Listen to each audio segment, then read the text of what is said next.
రక్షణ చేశారు. నేను ఇంకొంచెం లోతుగా వెళ్ళి మీతో మాట్లాడవలసి వస్తే, పురుషుడు అనారోగ్యంగా ఉన్నప్పుడు తప్ప సాధారణంగా ప్రతిరోజు తలస్నానం చెయ్యాలి.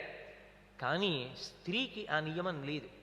3 మాటలు నీళ్లు చల్లుకుంటే ఆమె తలస్నానం చేసినట్టే. అన్ని వేళలా తలస్నానం చెయ్యాలని నియమం ఏం లేదు.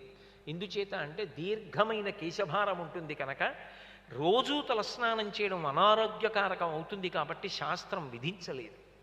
తలస్నానం రోజూ చెయ్యాలి అన్న నియమం స్త్రీలకి ధర్మశాస్త్రం పెట్టలేదు. కానీ ఆమె పూజ చెయ్యాలని కూడా పెట్టలేదు. ధర్మపత్ని సమేతస్య, అవతల వంట చేసి పూజ చేస్తే నువ్వు పేపర్ చదువుకుంటావా? నువ్వు చెయ్యి. అందుకే ధర్మపత్ని సమేతస్య, నువ్వు కూర్చుని చేస్తే ఆమె నీ పక్కన కూర్చున్నట్టే లెక్క. ఇప్పుడు పూజంతా ఈయన చేస్తున్నాడు,